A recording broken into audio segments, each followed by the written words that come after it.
Hello, this is Craig from Bitzbox.co.uk. Excuse you. In this video, I'm going to show you how to paint the Idoneth Deepkin in the Nautilar colour scheme. And we're going to paint this the GW way. So, stay tuned.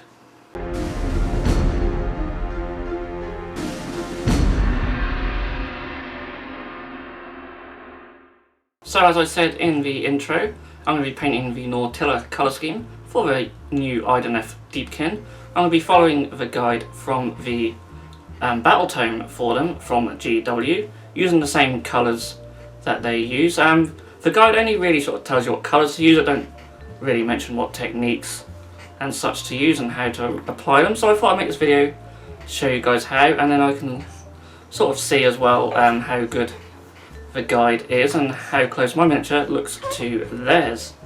So what's the matter? So I didn't get a chance to say there that if you are new to the channel, then welcome, and please do feel free to subscribe. If you want to keep up to date with the videos on the channel, we do other painting tutorials and also bat reps and more. So here is the miniature. He's been undercoated with Corax white spray, and we're now going to take some Fulgurite grey, and this is to base coat all the skin areas. So even though we're going like a very light grey on white, I have thinned it down just a little bit, but it does go on with just a one coat. But depending on how much you thin yours down, you might need two. And it is a little bit hard to see on the camera, sort of this light colour on the white. So next up, we're going to take an even lighter colour. We're going to take some powdered witch flesh, and this is for all the armour plates. So I apologise for the first couple of shots here that get my hands in the way, but as you can see, this goes on all the armour plates. So while traditionally the Idoneth wear metal armour, the Nautilar actually have their armour made out of, I think it's called like wraith shell or raft shell. So there's a sort of type of hard material found in the sea, I would assume. And that's one thing I really like about the scheme. It's just sort of different, and hopefully it'll look quite cool when it's done. So next up, we're going to take some Coella green shade, and this is for all the skin areas.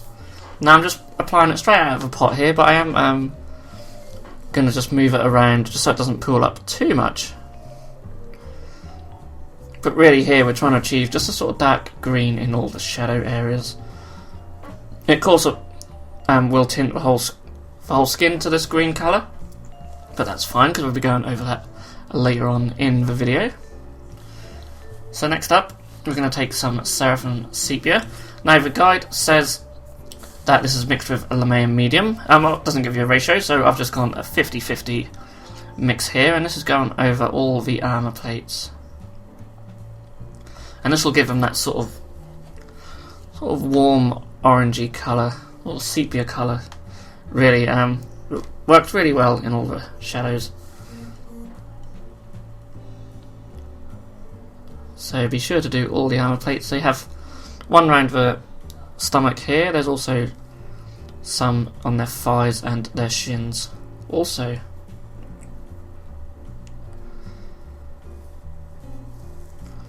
So next up, we're going to take some Stegodon Scale Green. This is for all the cloth area, so like the tabard that they wear. I'm going to go over all of this with the Stegodon Scale Green.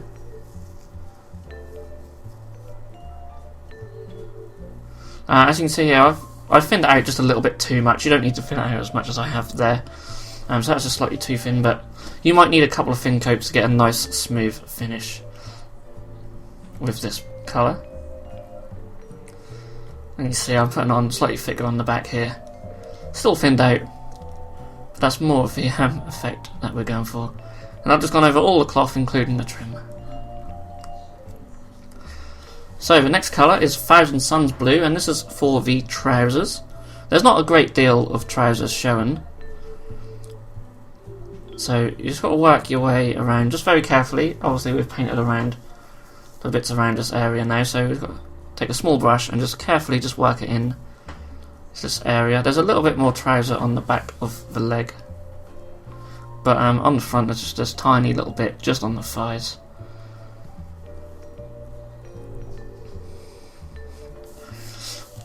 So with that done, we now move on to Abaddon Black, and this is for all the boots.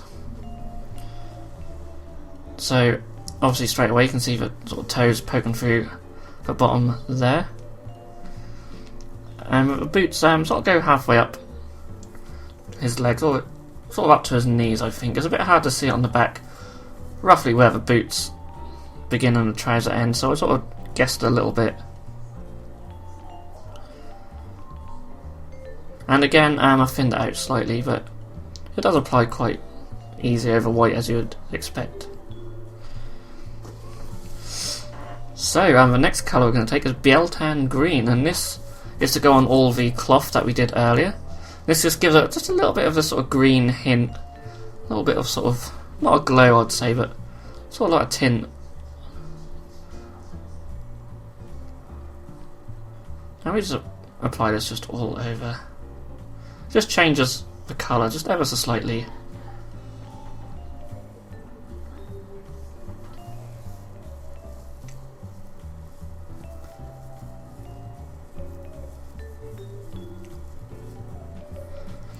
Okay, so next up we're taking Lead Belcher. So you may notice at this stage the camera angle changed slightly. I changed my setup because I felt my hands were getting in the way a little bit too much there, and I think normally I just use the setup that I finished this video with. So this Lead Belcher is painting and being painted on the sword blade, the collar on the back here as well, and also around his neck. So these are all being painted with this Lead Belcher. And just carefully just go around the neck.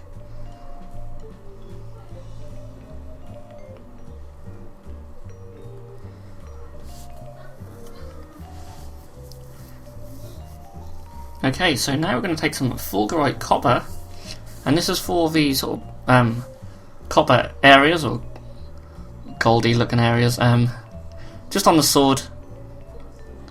So I don't really use this colour very often. It's not something I use a lot on GW miniatures, but it does look quite nice, so maybe I'll have to start using it more. Obviously I will with this army. So it's only just these little bits on the sword. So next up we're taking Mephiston Red, and this is to base coat all the tassels. And again, even though I changed the camera angle, I found my hand ended up getting in the way there, but that's fine.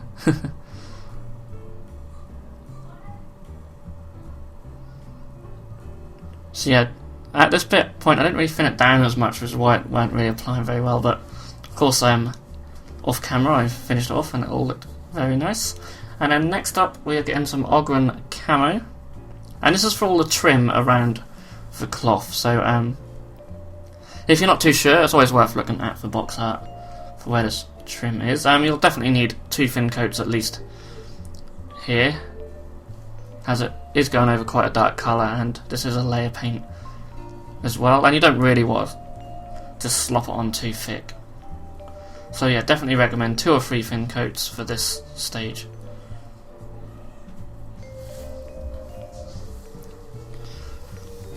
Okay, so we're going to start by shading a lot of these areas. So we're going to get some Druchii Violet now. This is to shade all the tasseled areas. Just straight out of the pot, I quite like to have nice deep dark recesses. Our next wash is Reikland Flesh Shade, and I'm using the gloss version here. You don't have to, but this is for all the Fulgurite Copper areas on the sword. And again, just straight out of the pot, give us some nice depth in these areas. Next we're going to take Nuln Oil, and this is for the sword blade only.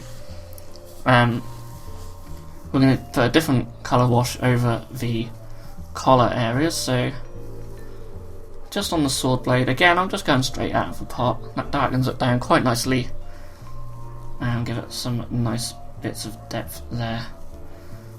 I also decided to paint this little bit on the front here silver. You may wish to do it in gold.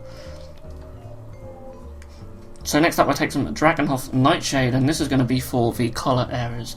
Now originally I thought about thinning this down, but then I decided just to go straight out of the pot just to see what it looked like, and that looked fine.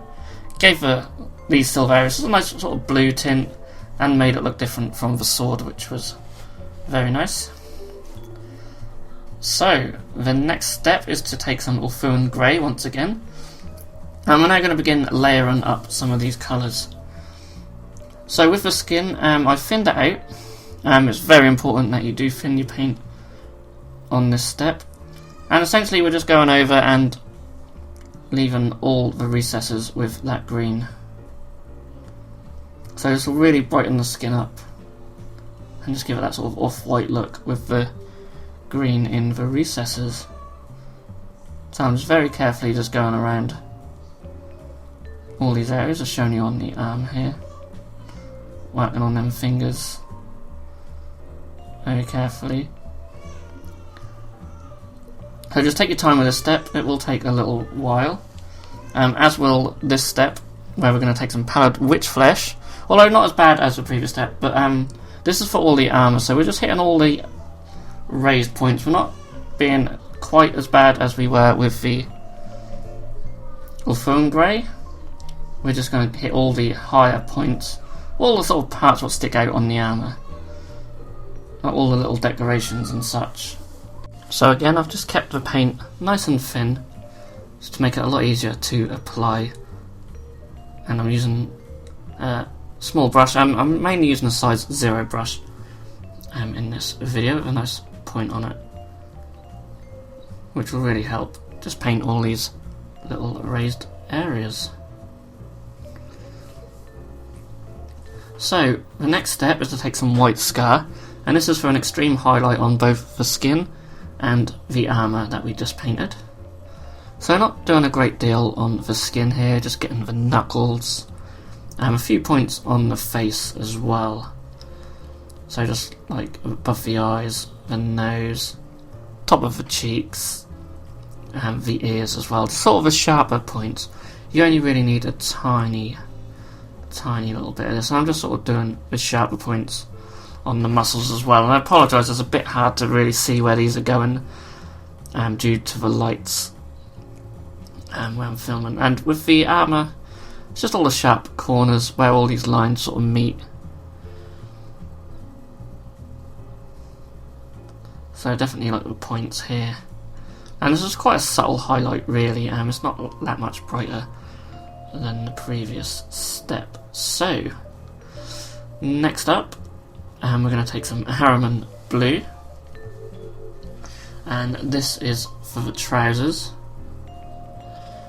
Now I'm sort of layering this on, but just keeping the darker Thousand Suns blue in the recesses. So in the guide it tells you to come back with the original colour, but it didn't tell you what shade to put on these, so I didn't actually apply any shade to the trousers. You could apply like Nuln Oil maybe, and then come back in with the Thousand Suns blue before highlighting up with the Ahriman. It's entirely up to you. So we're going to get Fulgurite Copper again, and this is to go back over those areas on the sword. Just brightening up just a little bit where the flesh shade has just took the colour down ever so slightly. So I'm really just layering back over and just leaving the shade wash in the little recessed areas, and that's all it is to it for that colour. So now we're going to take some Evil Sun's Scarlet, and this is of course for the tassels, so I'm layering this up over all the tassels, again just leaving the darker shade in the recesses. And because we used Druchii Violet here, that did leave a nice dark shade in them recesses as well. It's a bit hard to see on the camera though, just because the lights are so bright. So we're actually going back to Ahriman Blue. I forgot to use this on the cloth. We also use it on these cloth areas as well as a highlight. So I'm just following the folds.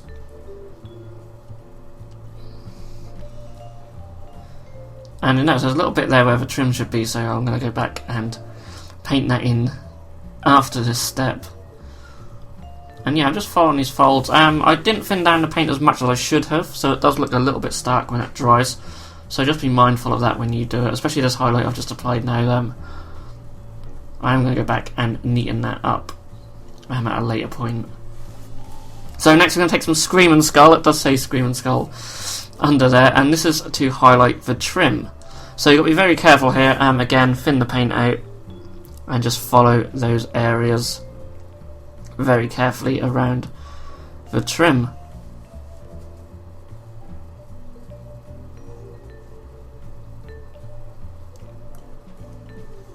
And it's just a case of working around the trim, just painting it around the outer edges.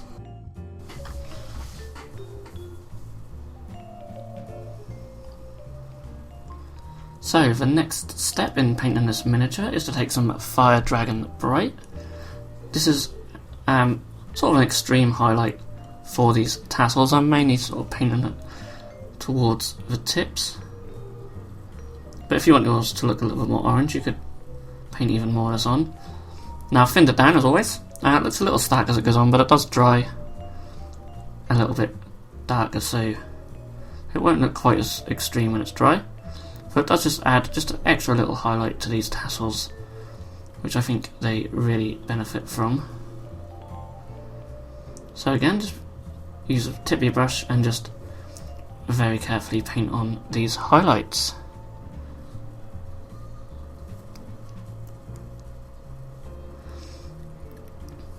So we're now going to take some Runefang Steel, and this is to highlight all the metal areas.